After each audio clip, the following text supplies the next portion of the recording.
We're back again. We're back. Yeah. How's it going? Good. I think I'm a little less caffeinated than I was A little an hour and a half earlier? ago. You've come down a little bit? Yeah, I think that's good for everybody. Okay. All right. I had a triple espresso this morning. Really? But, yeah. Well, the funny thing is I want to save this for a special episode, but I've never had a cup of coffee.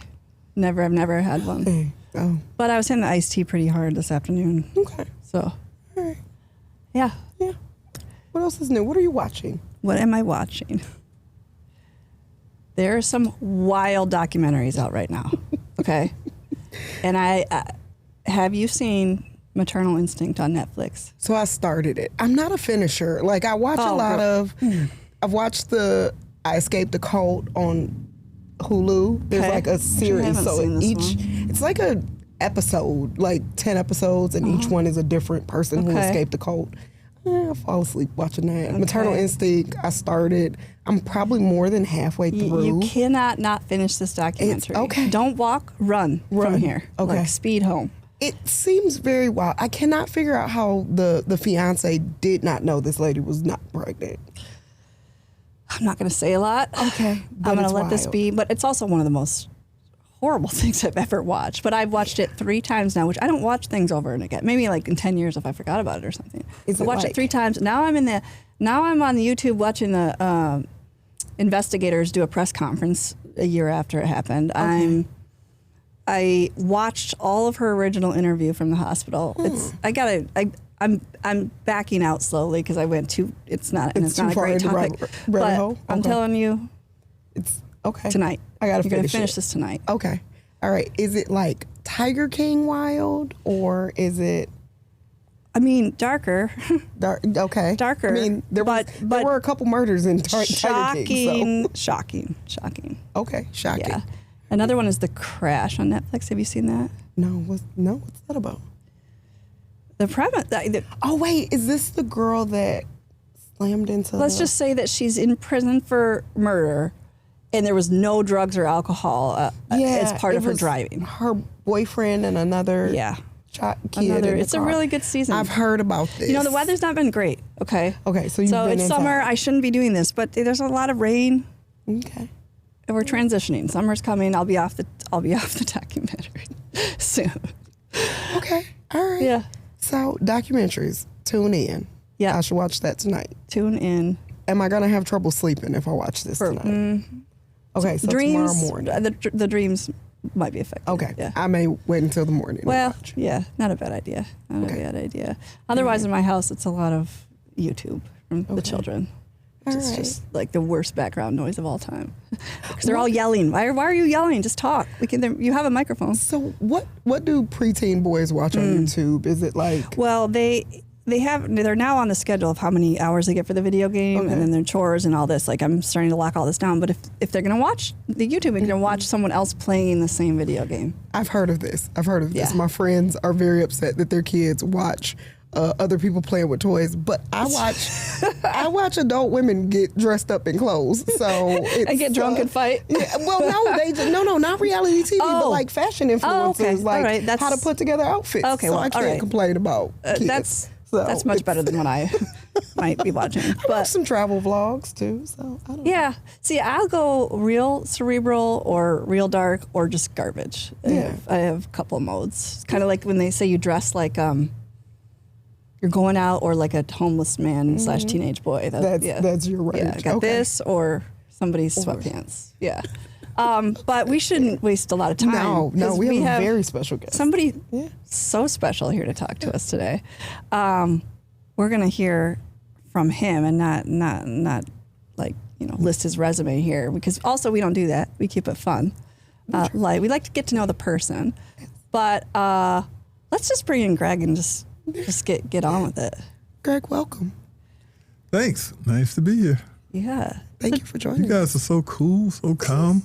Oh. Thank you. Thank you. I don't know what to say because we haven't been doing this long and neither one of us have any.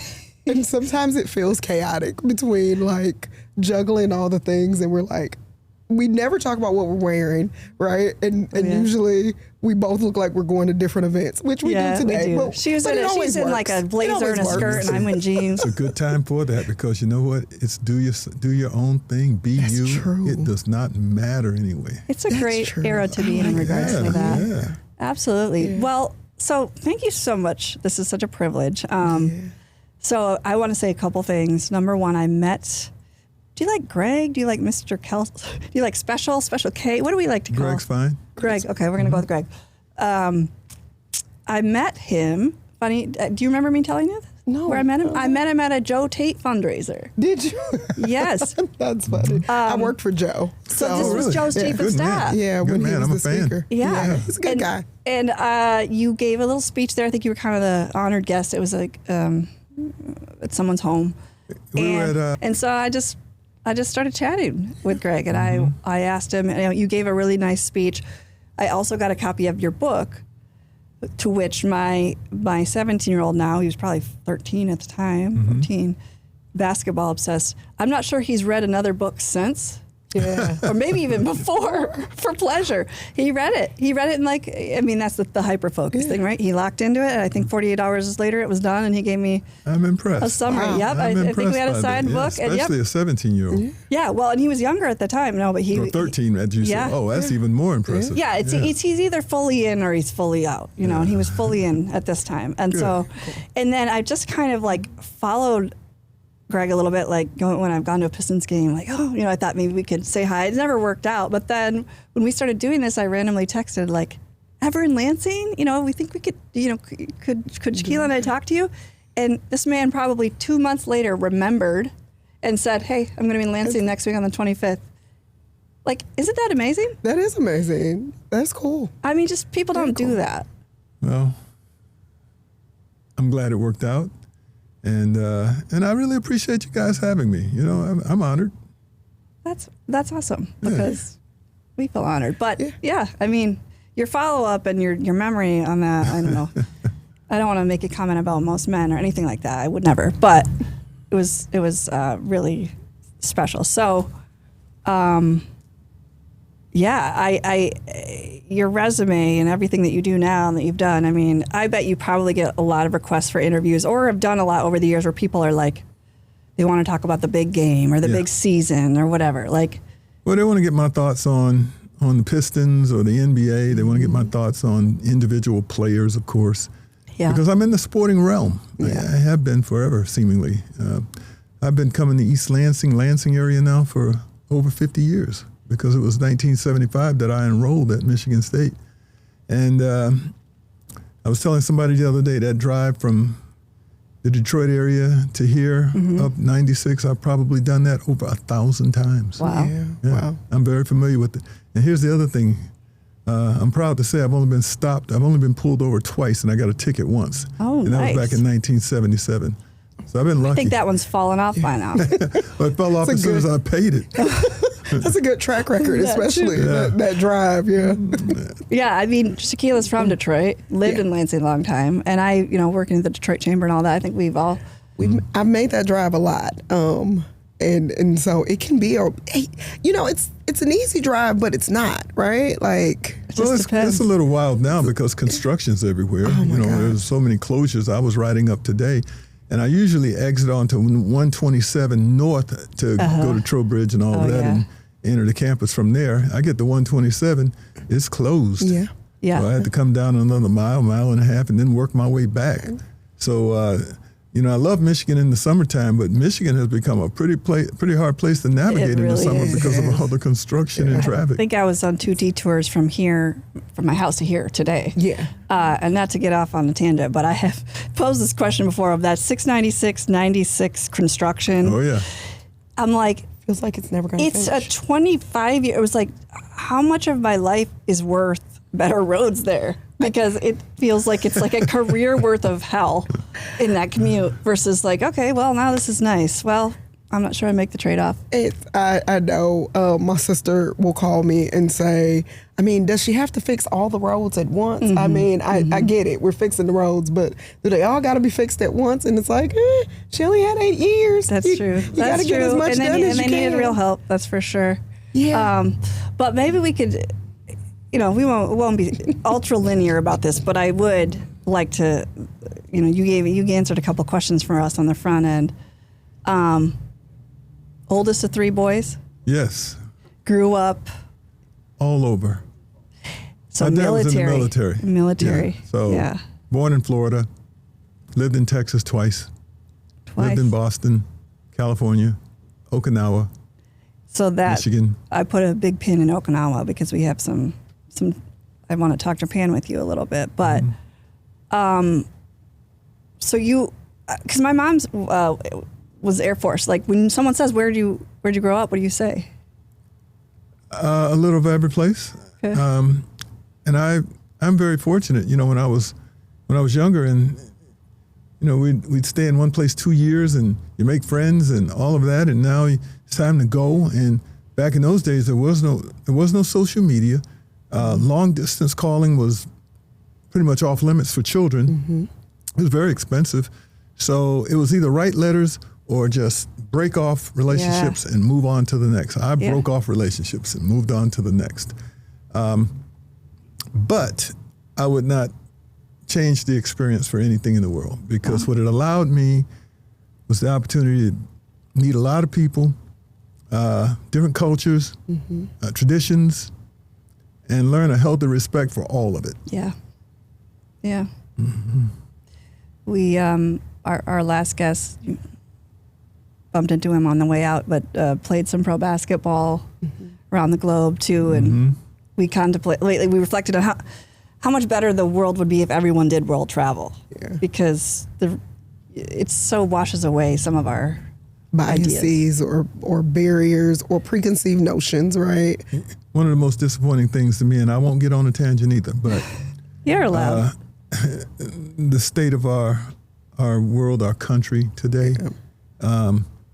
So earlier today, I was amidst a mixed group of kids who were thinking about their futures. They were at a business, an entrepreneurial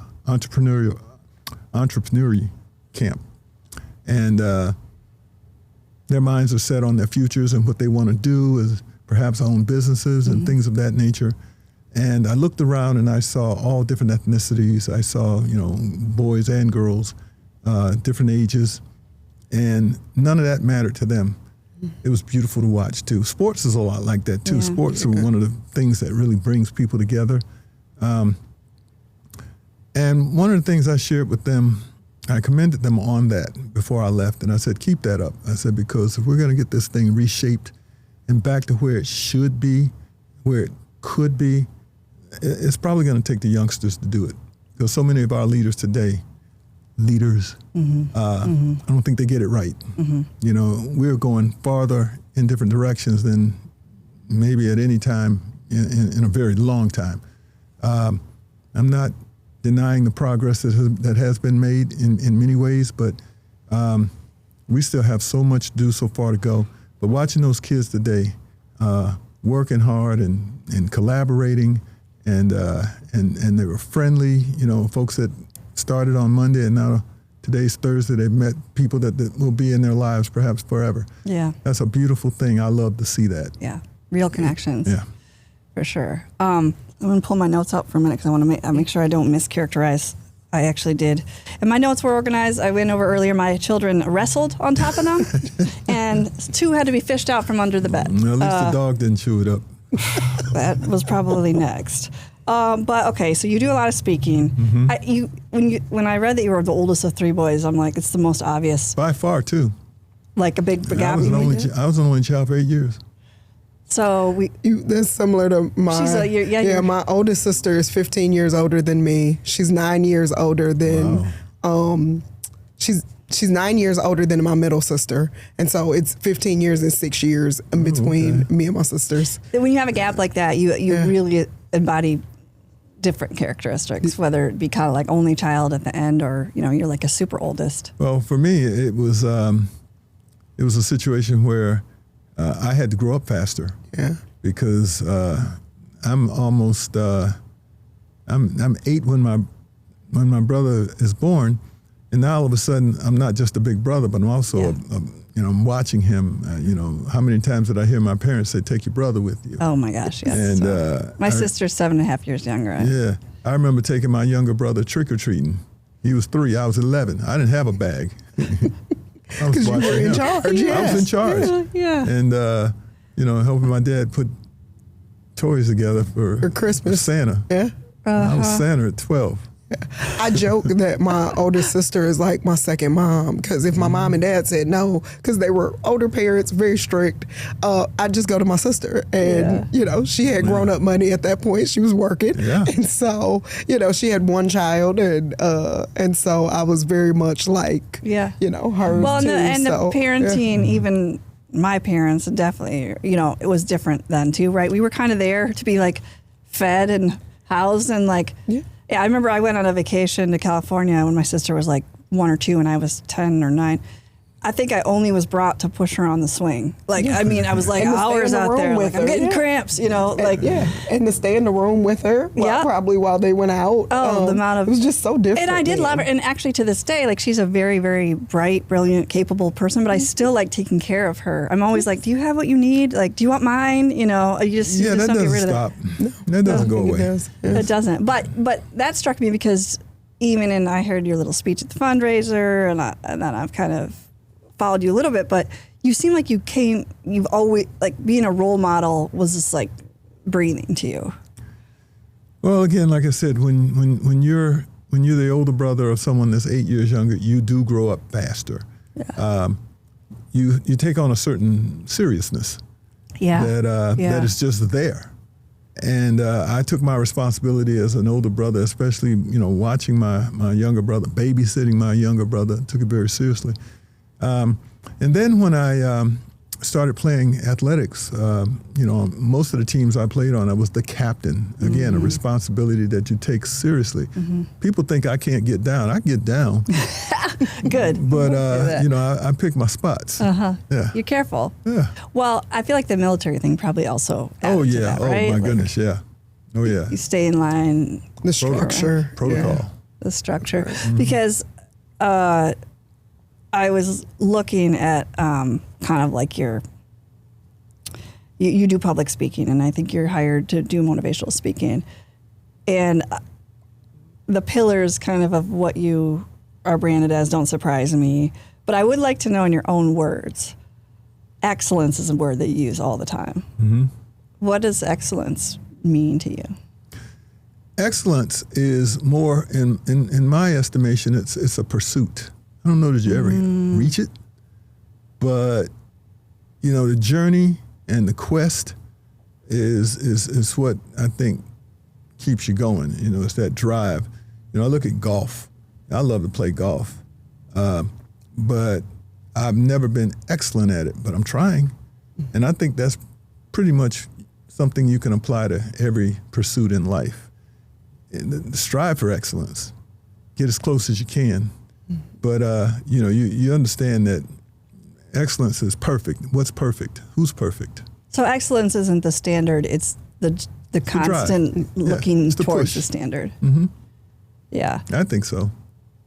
Because you also talk about, this feels like a tool in service of excellence, consistency. What does the consistency mean for someone who's not an athlete, in your opinion? Well, to me, that becomes... sort of like a philosophy, a habit, things that you do that become a part of you and people can rely on it. I'll give you an example. Again, I'll use a sporting metaphor. I always say coaches would rather have a guy who's going to give them, in basketball, who's going to give them 10 points a night, every night. Mm-hmm. As opposed to the guy that give them 30 points one night and 2 points the next night. Mm-hmm. I need to know what I can expect. I need to know what I can rely on, what I can trust. And that's where consistency, I think, comes into play. Mm. Being able to be counted upon. Okay. So it's reliability, but it's probably devotion to things that create that standard of reliability. Absolutely. Habits. Shaquila, did you feel like with Joe Tate, given the military and the sports, are some of this stuff sound very familiar? Absolutely. Working for someone like Joe, again, very consistent, right? I always knew that, there was a structure every day. We were both in office at 7 a.m., well before the day starts, especially in the house. There was just a pattern that you were going to follow. The way he makes decisions, when you work for politicians, and having worked for quite a few, right? Some people are indecisive. They cannot make a decision, and you have essentially paralysis. Yes. Because as a staffer, I can't move forward without direction. Yeah. And as a staffer, you present a menu of options, right? You're like, we can do these bills. We might have the votes, we might not. You got to lean in here. We could amend something, blah blah blah. As speaker, as a leader, he had been, captain of the co-captain of his football team when he was at Michigan State. He had been a leader in the military. I don't know the rank, but whatever, when he was a Marine. So he was used to making decisions, and that made the job easier and harder. It's because sometimes it's not a decision that, that I would make, but he was the speaker. And, again, when you're a staffer, I think what a lot of people forget about being a staffer is like, I'm not promoting my own politics or my own ideas. Yeah. I am carrying out, whether it's the speaker, the governor, the lieutenant governor, the minority leader, whoever it is I work for, it is the will of that person, and that is the direction of that leader. And so Speaker Tate would lay out what we were going to do, and these are the bills that are top priority. These are the priorities that I have in a budget. And again, it was very structured. It was never, there were no scandals. There were no, they're safe, but in the right way. Yes. Yeah. And again, having worked for quite a few politicians, I've been lucky in that they were all very disciplined people. Right? They went home to their wives or their husbands. They did not do anything in excess. Like, he's a very disciplined person. And I think you can tell that, right? Like, something you catch on to very quickly. Yeah. So. Totally. When you were talking, I'm like, which I mean is probably one of the reasons why you got along and admired Speaker Tate, was like, he's got a lot of those great characteristics. You could tell he was no nonsense, that he was about the business and trying to perform up to his promises. Yeah. It matters to him for sure. Yeah. I met him that day for the first time, and I left very impressed with him. That was a nice conversation. And I enjoyed what you were just kind of laying out, because that took me back. Yeah. It's it's not easy. I think a lot of people outside of this would say, well, you're the speaker, just go tell the caucus that we're doing this. And it's not that easy, right? You are a leader amongst equals. They were all elected. He's kind of a consensus builder by his temperament, right? He is. It was a difficult caucus. I mean, I think people now realize, like, without him as leader and interacting with people, like, it's harder than it looks. And it's quite amazing what we got done. I mean, I run off the laundry list that in that one day, we repealed right to work, we restored prevailing wage, we expanded the Civil Rights Act, we did gun violence prevention, all in one day. Yeah, not everybody loved all of it, but you did it. Not everybody loved all of it, I know. I remember where you worked, Lindsay, you were not a fan. Some of those things are just fine. Some of them. But it's just kind of a full circle moment of how we met. But another thing that you speak about, because this one is like kind of a fog, like it could go, you could think about this many ways, but confidence. Like, how do you, like, some people just have it.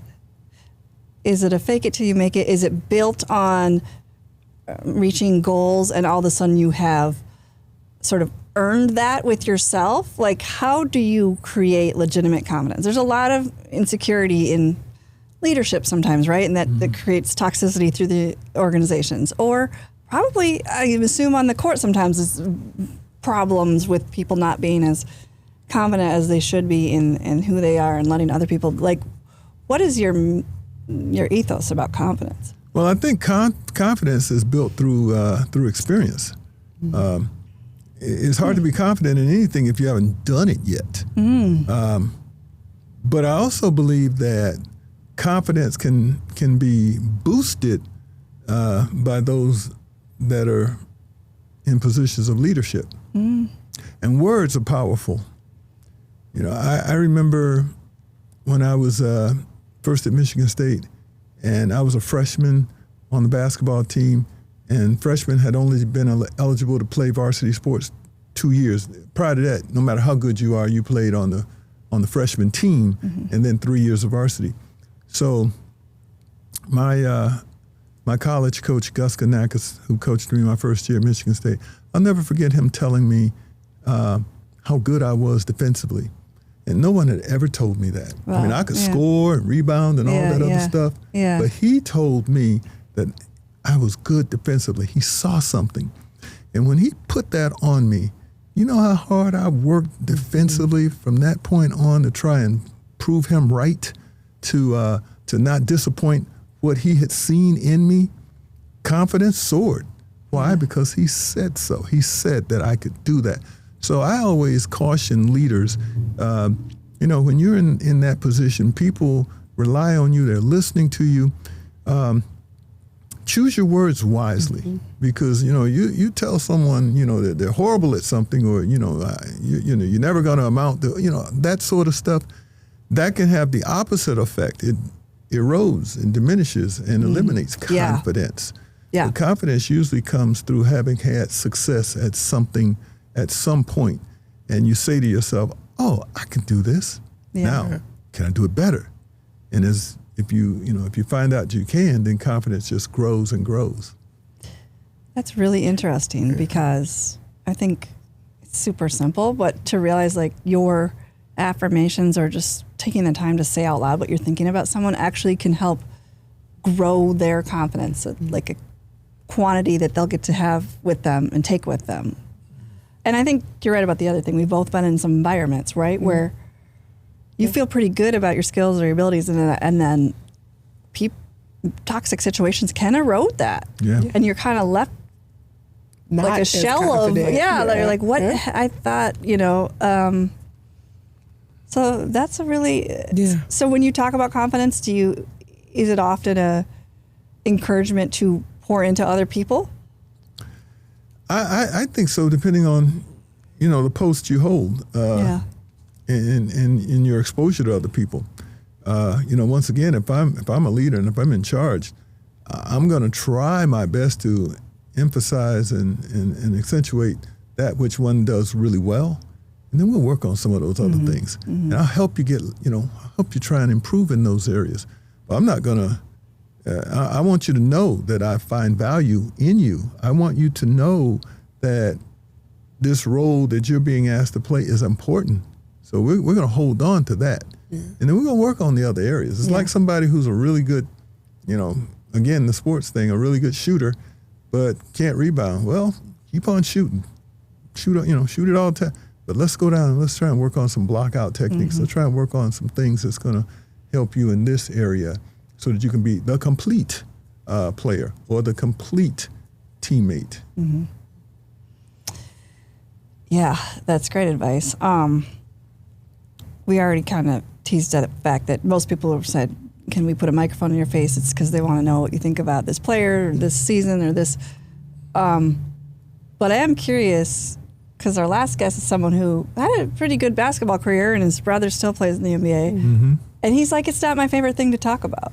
It's not my favorite thing to watch. Like, where are you on that spectrum of how much you love to talk about basketball? Well, a very good friend of mine, on Monday, we were participating in a golf outing. And he said to me, he says, "Greg, what's your second favorite sport?" Ooh. I said, "Basketball." He was surprised. It's my second favorite sport. Just happened to be the sport I was best at playing, and now the sport that I've been broadcasting for over 40 years. But the sport that I watch with great interest started before I ever picked up a basketball. It was football. I love football, and I love it at the professional level. I am not really politically inclined, but I'm not blind either. And it's hard for me to not notice some of the things that are happening nowadays that don't sit well with me. Yeah. Yeah. And, by calling some of it out, the goal is to maybe help foster change. I really enjoy being around the people that I call friends and family. Those are things that I enjoy talking about, people I enjoy talking to. I enjoy kids. That's why I have a basketball camp that's almost 50 years in existence. Wow. Because I enjoy kids. And I enjoy helping those kids reach their goals both on and off a basketball floor. And one of the things I find myself especially proud of, given the length of time that I've been doing this, are the people that come up to me now and remind me or just, tell me, I went to your basketball camp. And because when I did my first camp in 1978, I was 20 years old. And the oldest kids in that camp were 15. So it's just a 5-year gap. Yeah. Those kids are in their 60s now. Yeah. Huh. Those 15-year-olds are in their 60s now. Those 14-year-olds are in their 60s now. So that plays to legacy. And I always like to ask them, what do you remember most? What did you learn? And for the most part, many of them will not talk about basketball. There's something else that they heard at those camps, be it, stressing the importance of education, choosing, the right role models, having respect for your elders and all that various stuff, rededicating yourselves to being a great student, not just a great athlete.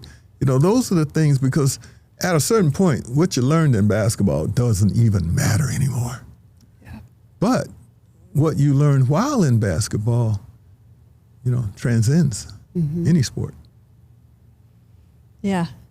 We both play a little high school ball, this or that. We did. I am no basketball. My middle sister played on scholarship at U of M. So her coaches, I was, not too far behind her. So her coaches were always like, you can be like little Mish, because my sister's named Makisha and everybody called her Mish. So they're like, you can be like little Mish. I'm like, I'm not. Now, is she taller? She is slightly taller. We are not. So this was the 90s before the majority of women basketball players were 6 feet. So she was 5'8", really probably like 5'6" and a half. But she was fast, point guard, shooter. Does she play it all now? No, she doesn't. Right. The mind is willing, the body is not. And so I played tennis and golf in high school because I am no athlete, and we've talked about this. You still golf?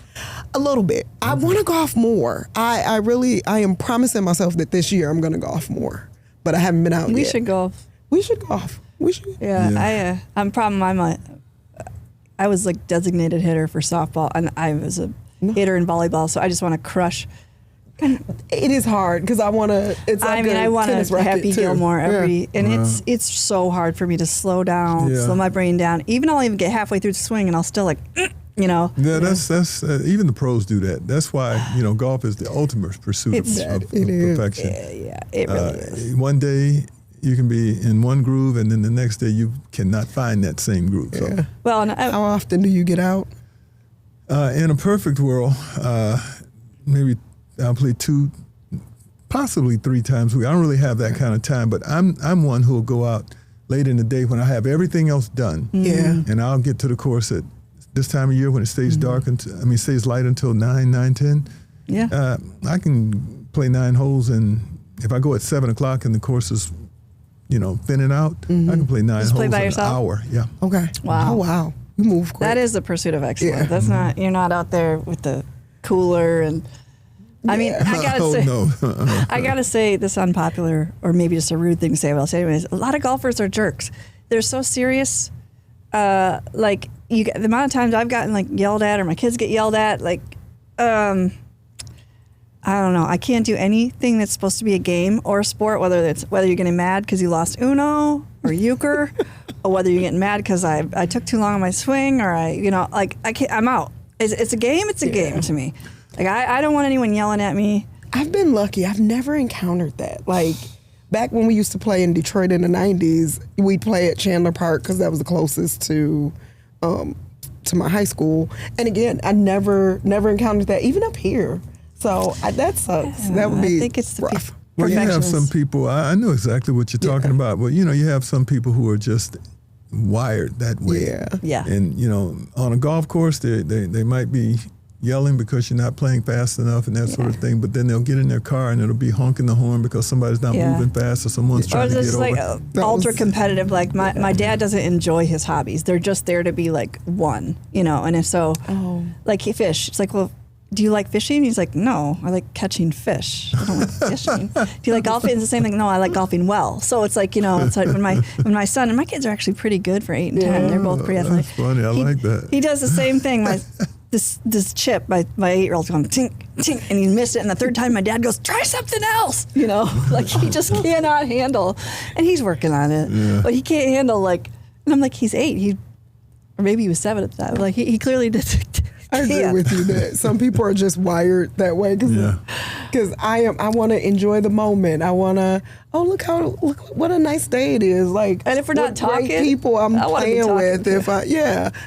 Yeah, you sound like my wife. My wife likes to golf, but she doesn't do it as nearly much as I do. But she's got a girlfriend, and they go golfing, and they'll have their music. They got a cooler. They got snacks. I'm like, what the heck are you guys doing? They're having fun. Picnic, Yes, it is a picnic. You're an athlete, though. You think that somebody's got a rubric for you. Oh, yeah. And it is vibes. It is, I'm enjoying the sun, especially if I have a day off work. And, or we're doing a scramble or something. I refuse to play with anyone who's not going to entertain me, frankly. We didn't, when Chris was on, we didn't talk about our golfing days, but, that's one of my favorite golfing buddies is Chris Graff. We have a couple women, Lavius, they're, the golf outings is almost predominantly men, right? And there's a couple women that can golf, and they bring fun, usually. They're not trying, because no one's going to take us seriously anyways. They're in their little man league mindset, And I'm usually there to drive Chris around because she's had a couple of golf cart accidents. So I am usually the not the designated driver because driver. A driver. I am the driver. Yeah, you gotta be careful in those golf carts. I know a guy who accidentally ran his off in the lake. So you gotta be careful. Yeah, you do. Once, I think it was Shanty Creek, a friend took a turn too fast and tossed me down a ravine. I just rolled. You know what? That happened to me too once. And the crazy thing is, it was a day when the course was sort of moist from rain the prior day, and I had on white, and I rolled several times. And when I got up, I didn't have a single stain on me. It was unbelievable. Oh, really? Not one. And I'm telling you, I tumbled. People probably didn't even believe you. I did not have a stain on I definitely had some injuries. Okay. I did. This is a long time Lindsay, ago. are you accident prone? Yeah. Are you? Oh my gosh. Yes. No, I mean, actually, I spilled every night at dinner. My dad, every night. Yes. I spilled. I mean, yes, I was widely known in the school as the klutz. Okay. Always falling, tripping other people by accident. Oh, yeah. Okay. You better now? Pretty much, I think. A little bit.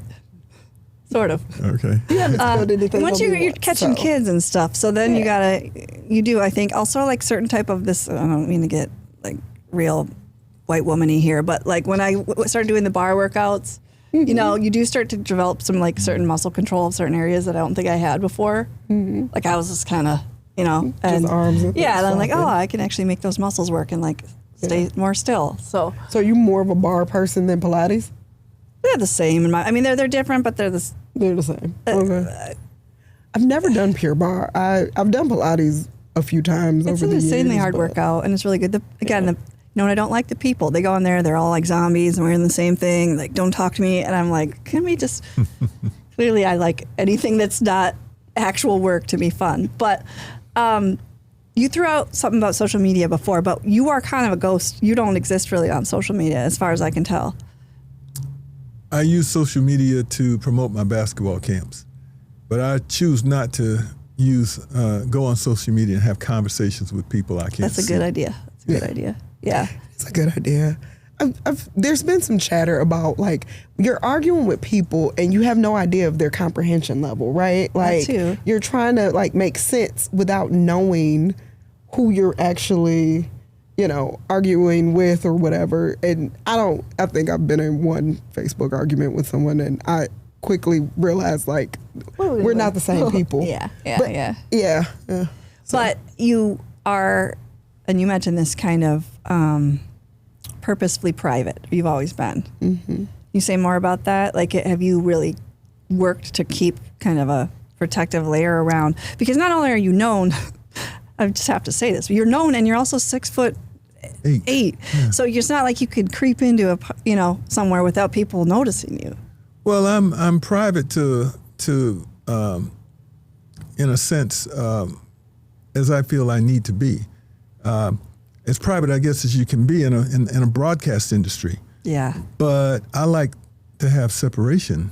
The folks that I am active with on a daily basis, my friends and everything, the people that I golf with, the people that come to my home and I go to their homes, that's a group there. Yeah. And then I have other groups, groups that I work with and so on and so forth. People ask me all the time, well, you've been around the Pistons for forever, broadcasting.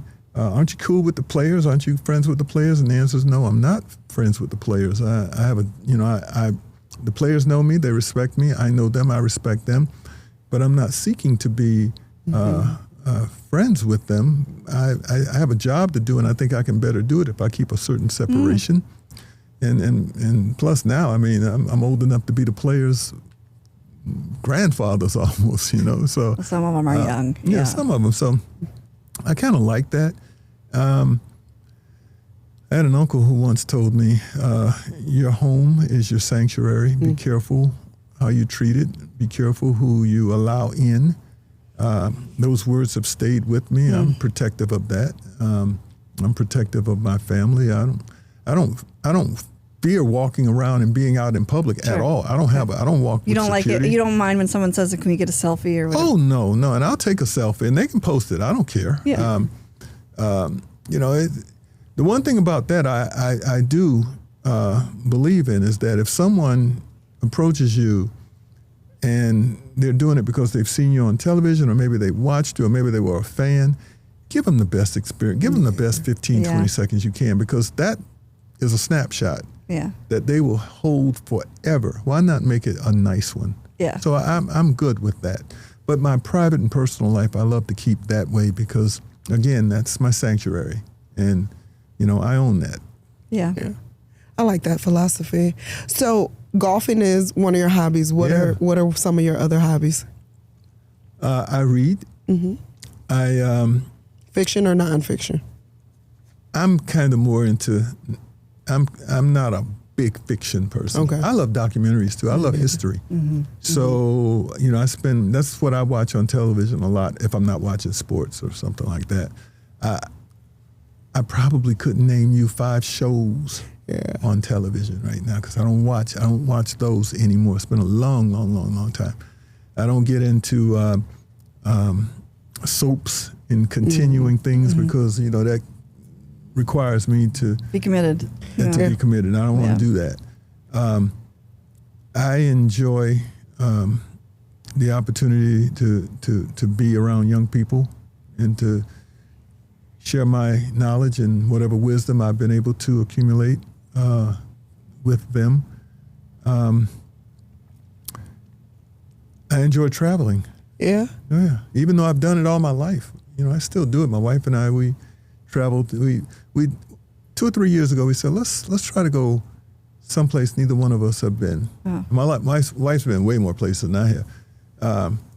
But we went to Iceland a couple of years ago. Ooh, that's on my list. Check it out for 5 days. Yeah. It was great. Last year we went to Rome. I had never been to Italy. She had, but we went to Rome. I want to go to Greece next. Okay. And I want to go to Africa. I've never been to Africa. My wife has been to Africa, but I've never been. I'd love to go. Yeah. So South Africa is on my bucket list. I want to do the wine country and yeah. We went to Puerto Vallarta, Mexico back in February during the All-Star break. We had 8 days off, and we went with 3 other couples that are all really good friends, and we had a wonderful time. But we were fortunate because they had the cartel explosion that immobilized the city 3 days after we left. We missed it by 3 days. Someone else just had the exact same story, that they just missed that. Yeah. And had we been there, we would have had to, shelter in place at the resort we stayed. Yeah. And I would not have been able to get out probably for another week.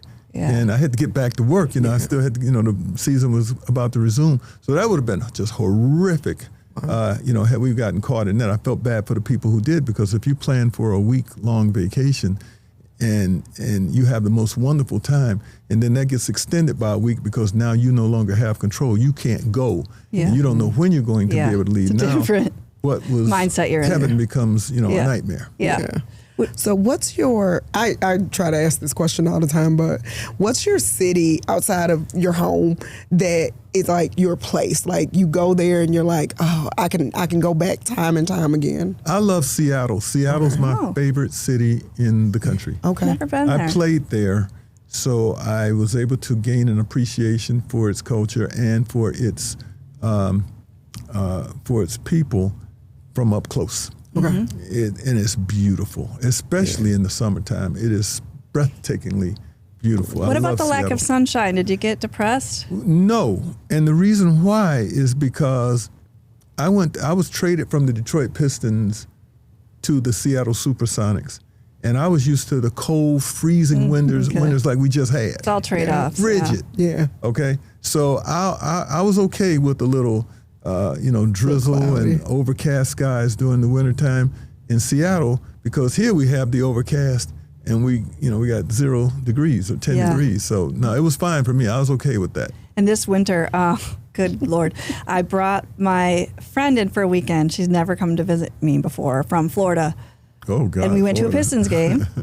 It was when we beat the Knicks by 40 points. And I want to keep telling people, that's great that they won. We beat them by 40 points. And we beat them by 38. 38. And then we beat them by 31. So, and then we beat them by 16. That's why I think it would have mattered that we played them in the playoffs. But go ahead. No, I love this. I mean, so 38, 40 points. And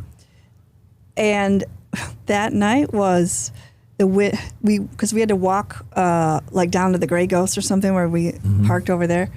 Not that long of a walk, but the wind chill was minus 19. Yeah. And she was like, so you obviously hate me. Like, why am I here? Like, of all the times to bring her to see Michigan. Yeah, that's a rough. Yeah, and we're walking around. What's the coldest you've ever experienced? What's the coldest you've ever experienced? Well, you know where I grew up? Where? She's from the UP, so. Well, okay, so what's... in the minus 30s. Okay. Minus 20s and minus 30s. Because I felt minus 56. Okay, yeah. Yeah, I was in... I'm not. No, she's probably like, I got nothing on minus 20, right? If you ever experience minus 56, 0 degrees is a heat wave. Am I right?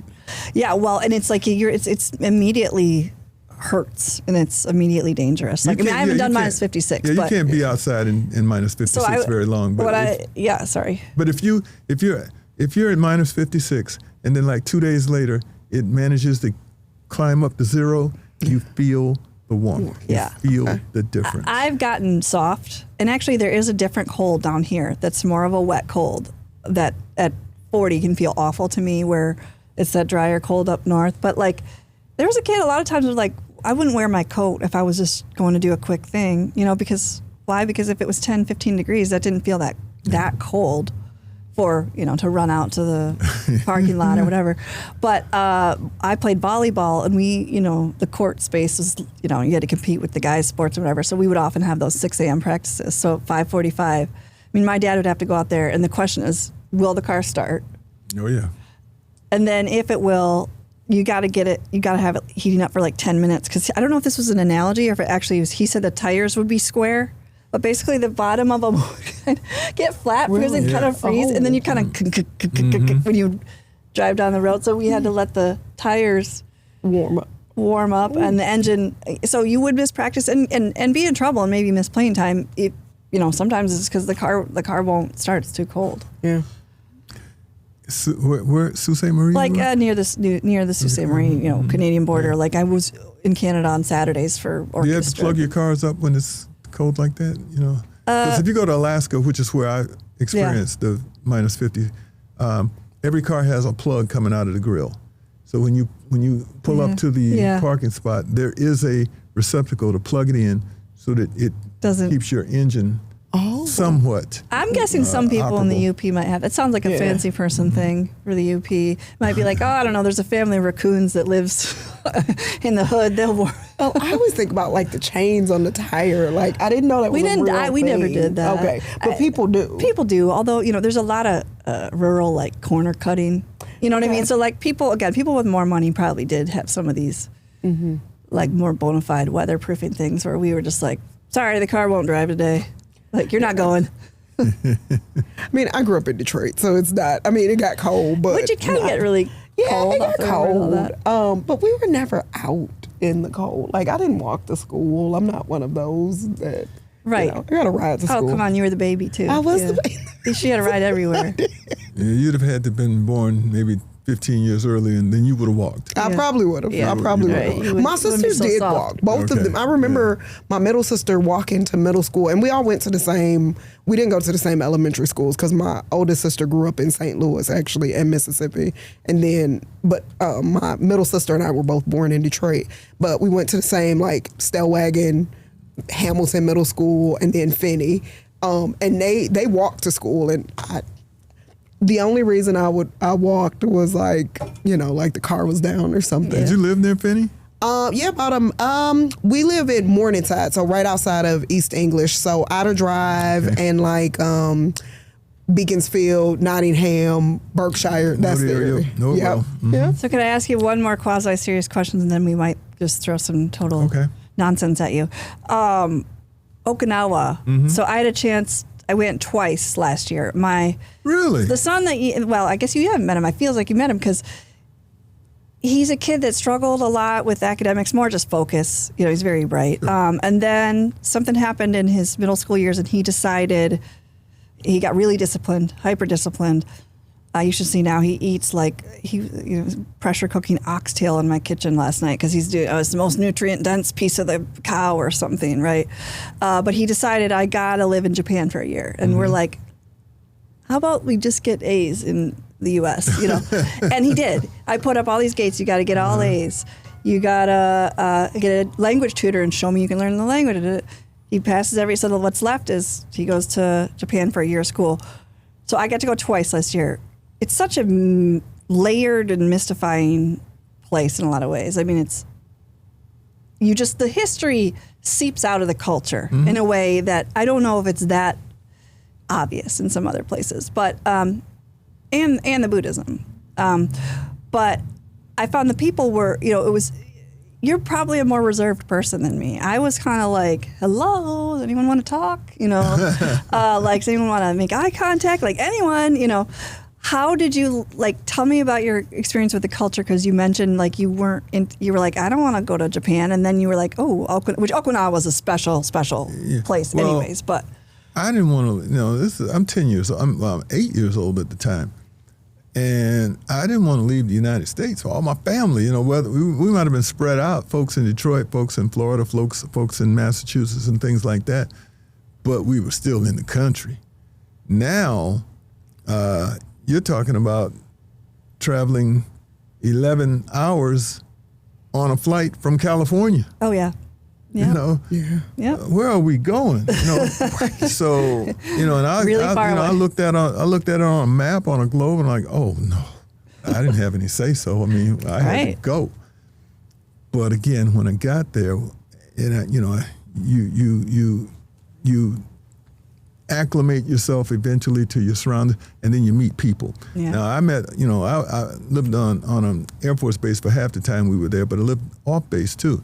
So, one of my best friends was a Japanese kid who lived right next door.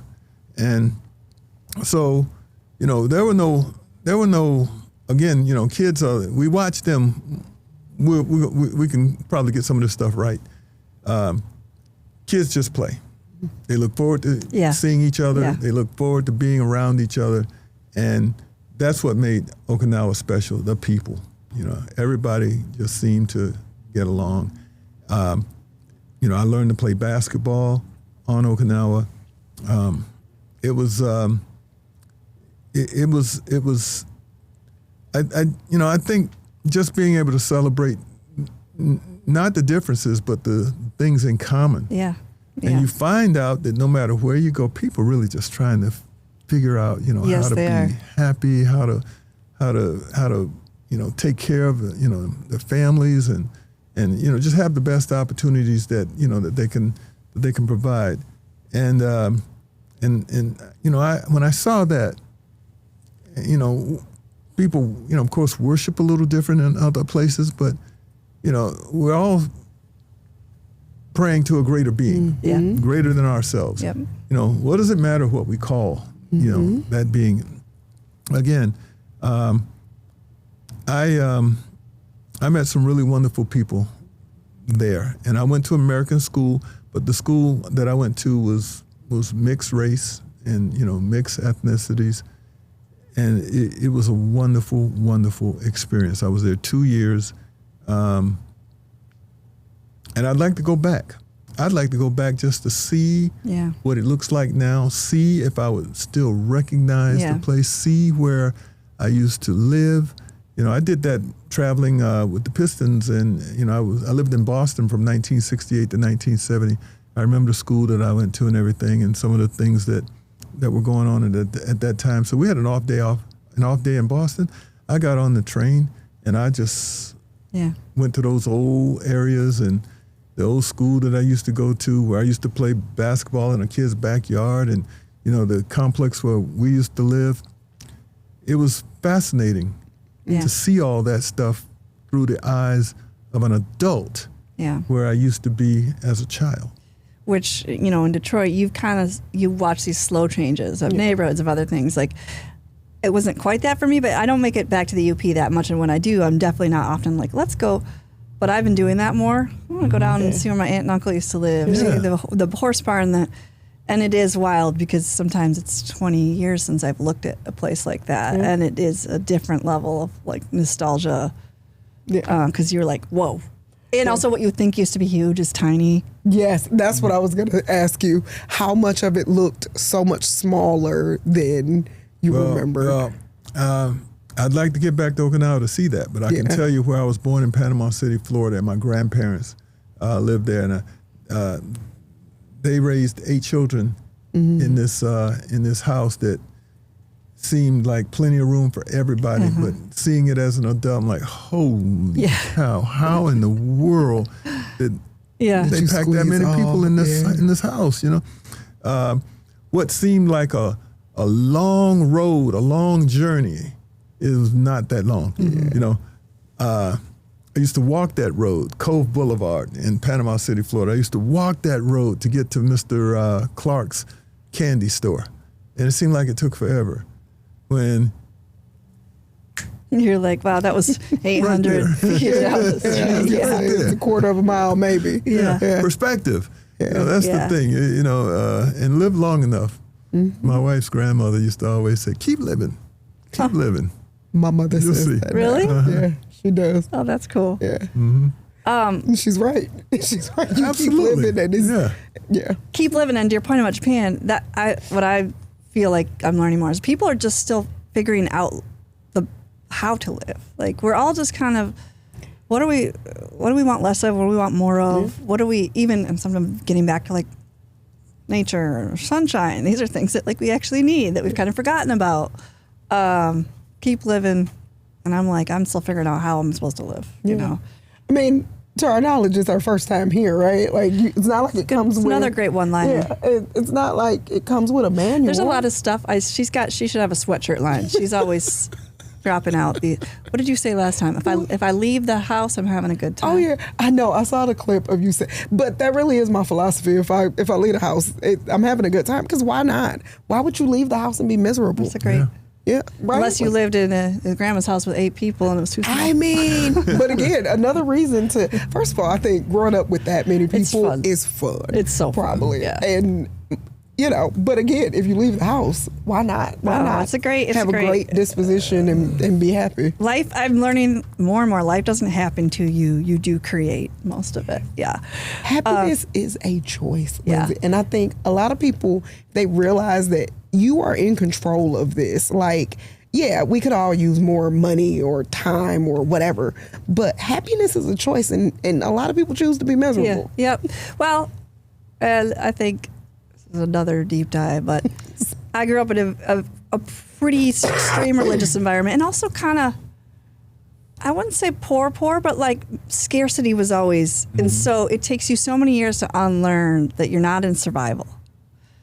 Like, and that's difficult. You know why it's difficult?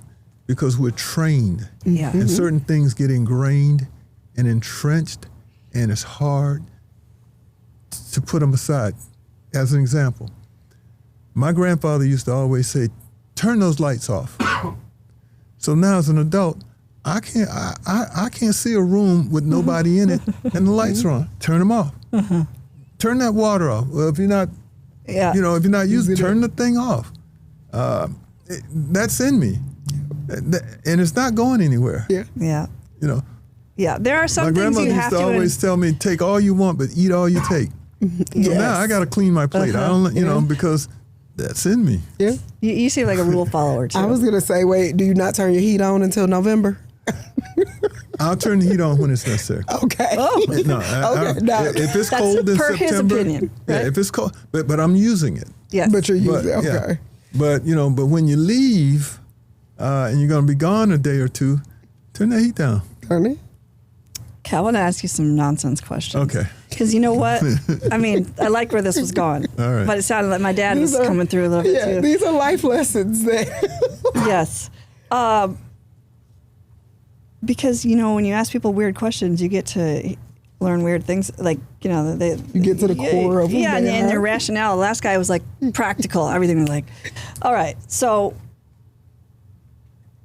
would you rather have to drink a milkshake while you're exercising or forced to drink an energy drink right before bed? Give me the milkshake. You can handle it. I love milkshakes. Pace yourself. I don't drink them like I used to, but I love milkshakes. What flavor? It doesn't matter. Chocolate, vanilla, strawberry. Okay. You got something else, you want Any to mix any some roll. things. How about you? Definitely a milkshake. If I drink an energy drink past 5 o'clock, I'm up all night. Yeah. So I don't like energy drinks. No, well, I really don't. I like the way they taste. Caffeine, yes, coffee or like the little refreshers from Starbucks, but not like a Red Bull. I don't like how those taste. Would you rather give up all your assets or sell an organ? Give up all my assets? Or have to sell an organ on your own? I'll sell the organ. Which one? You got one in mind? I do. I'll sell a piece of this liver. The liver regenerates. Oh my God! Wait, did you think like a Pieto? Yeah, I was like, what? An organ. Let me see. What organ could I go with? I give up a diaphragm. Wait, you need that. No, Sell a piece of your liver. No, you don't. That's an organ, a diaphragm. You don't need a diaphragm. You don't? No. Is that I an didn't know organ? that. Yes. No. I'm sorry. Not a diaphragm. No. I didn't mean a diagram. An appendix. Okay. I'll sell an appendix. You don't need But that. nobody wants that. Let's just say, true. how about this? I saw recently on LinkedIn or something, somebody was in need of a kidney, and I'm like, should I give? And I'm asking my family, should I? And I'm like, they're like, do you know this person? Got two of them. And they were like, don't do that. First of all, like, do it. Don't just give it away. I'm like, I need to contribute something. What would you do? I want to know your answer. Mine is a liver because the liver regenerates. But they didn't say part of your liver. Well, but that's what they take when you donate. Oh, okay. They take a part of your liver. I'm full of weird facts, and this is one of them. But your liver regenerates. And they only take part of it if you donate. All right, that's good to know. So I'll throw a kidney in the mix. You're going to probably be messed up for a while. You're going to be on the kidney, you're on medication for life. Like your lung, if you give up a lung, you got two of them, but still, like, what if the other one collapses or something? I never thought that I would say liver over kidney. I was so off base when you said sell an organ. My mind went to the instrument. And then he went to diaphragm. I think that's a muscle. Not diaphragm. I was like, let me jump in there. Appendix. I give an appendix and a heartbeat. This is odd, but I've clearly thought about this before. You have, and frankly, I thought about the kidney thing. But I have a friend who was born with just one. And she didn't even know it until she was like 17. Really? She had, this is actually kind of not common, but it comes together. 2 uteruses, 1 kidney. 2 uteruses. Was she a twin? No. It was just a youper. Okay. Just a youper. Would you rather wrangle a 4-legged octopus or an 8-legged poodle? Ooh. That's a tough one. Where am I tussling with this octopus? In water? Or on land? Where am I tussling? I'm thinking it's we're on the shore. So the poodle is just slightly on shore. The octopus is in the water. A poodle? Poodle's And you not got that, let's just say you got to get this thing in a cage. Yeah, poodle's not that big, you know. Well, It's I got understand eight the legs, poodle. so- Yeah, oddly enough, I'm the opposite. I'd rather wrangle with the octopus. Poodles Yeah. are, I think I'd go with the octopus. yeah, poodles are Really?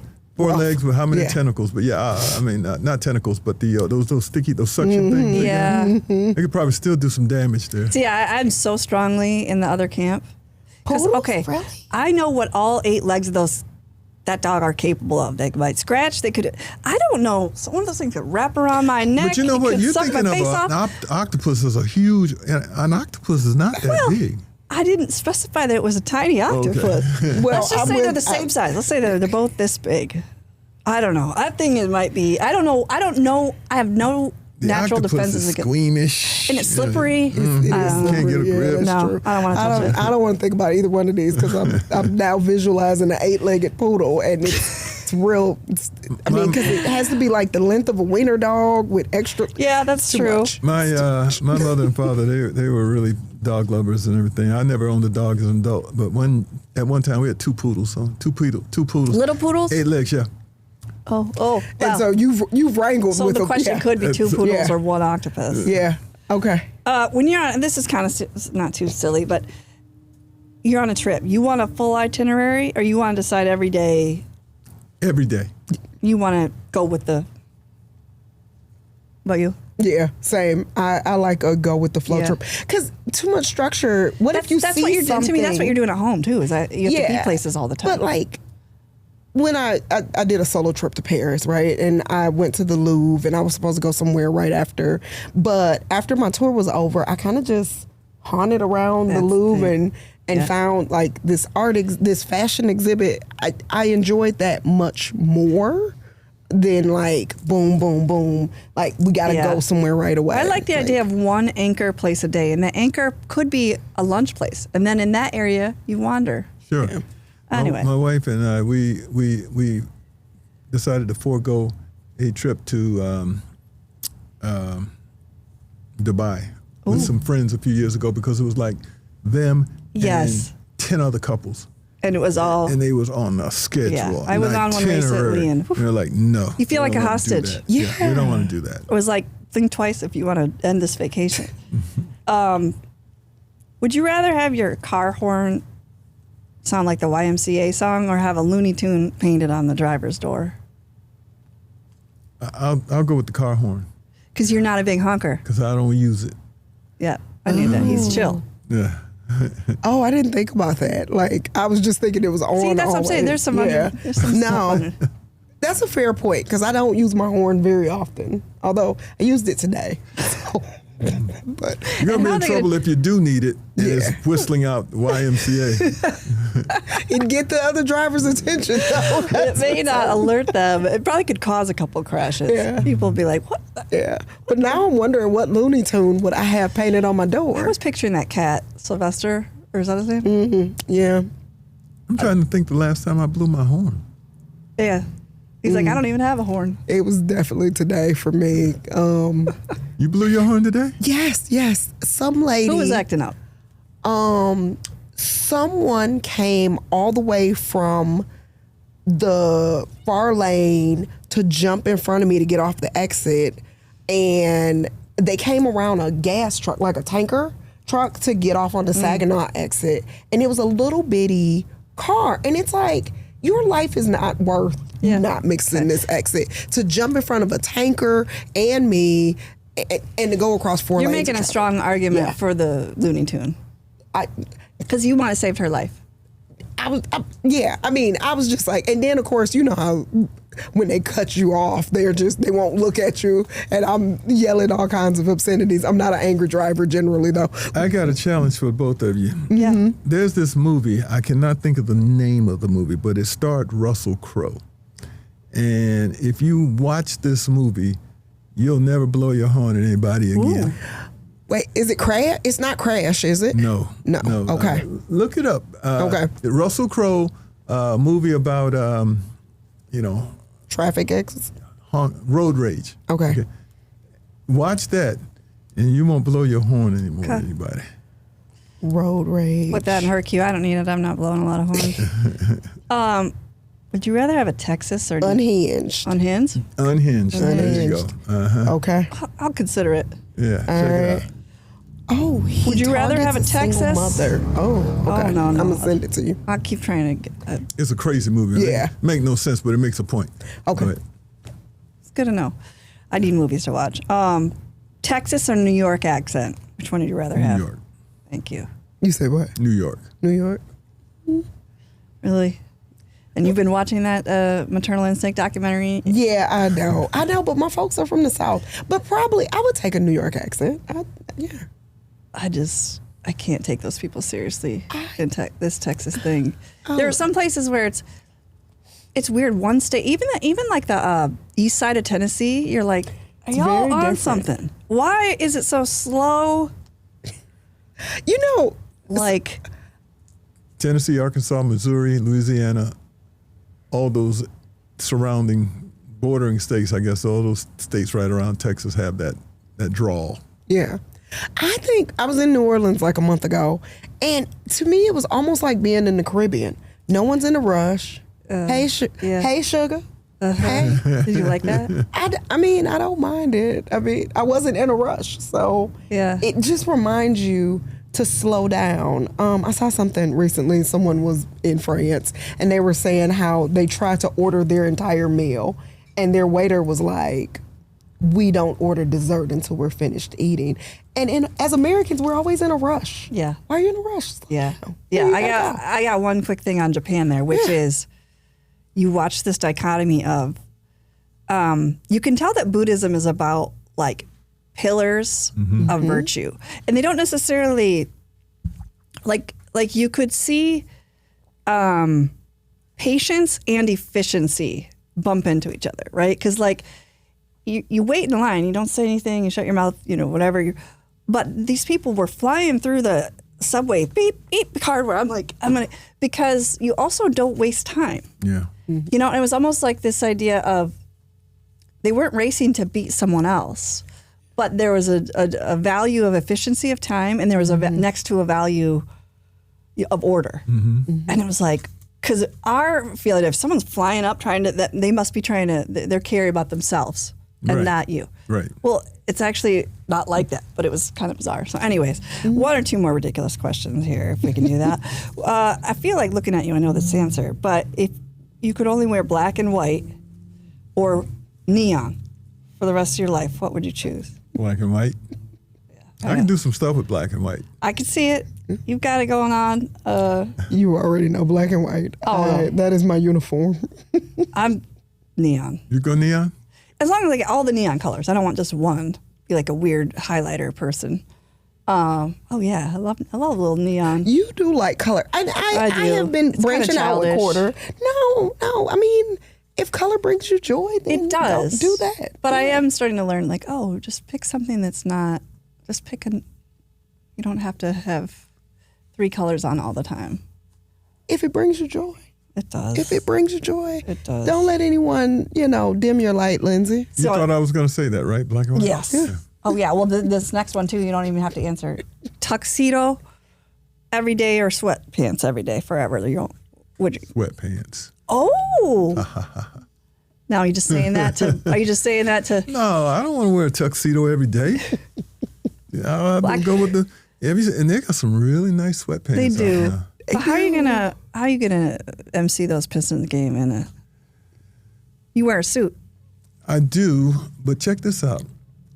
For the first time in 41 years of broadcasting this year, I did a game, just one time I did a game late in the year, no tie.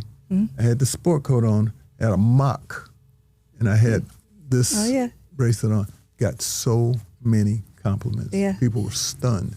But it was a good look, and I enjoyed it. Well, it was probably it. very polished, yeah. It wasn't I thought it was very, nattily clad and everything. Yeah.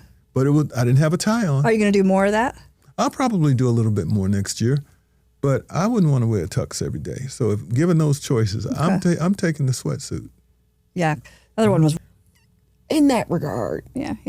Like, yeah. I know we want to get you on the road here soon. Was it exciting this year to have the Pistons be so great? Oh, yeah. Yeah. Especially when you consider where they were 2 years ago. 2 years ago, they won 14 games. It was worst season in franchise history. Yeah. I was at a lot of those games. Yeah, but they were never 14 win bad. Yeah. They found a lot of ways to lose games, and they let games slip away that they had their hands on. But they were young, and they were growing, and they were learning. And then it all really came to fruition last year, in fact, with getting from 14 wins to 46 wins, 44 wins, and then getting to the playoffs against the Knicks. And then this year, pushing it up to 60, mainly with the same core that lost 14. So the fun part was watching them grow and then watching them reap the benefits of staying together. Yeah. See, when you lose 14 games, there's a chance there for everybody to just split and go in different directions, finger pointing, all this other stuff, because nobody wants to be associated with that level of losing. It's not my fault. Yeah. Well, they didn't do any of that. They owned it, and they committed themselves to each other to get better, and you saw it in a very short period of time. It was an amazing turnaround. Yeah. I have one last question on that, which is, my brain is always working too much. Actually, you wrote this thing to us. You said, if you're in good health, be excited every day. Be excited. And that really stuck with me. I read it yesterday. And then, of course, my neurotic, we're working on overthink. I'm a toxic overthinker. Something funny happened with my dogs today, and I happened to catch it on camera where the little one fell off the bed, and it was a really funny, like, clunk. Mm-hmm. And next thing I was like, shoot, was that my exciting thing? Is that it? Is there going to be another one? Did I, and I'm like, stop, that's not the point. The point is be excited every day to be, you've told me what it means, because clearly I already tried to toxify it with my overthinking. Well,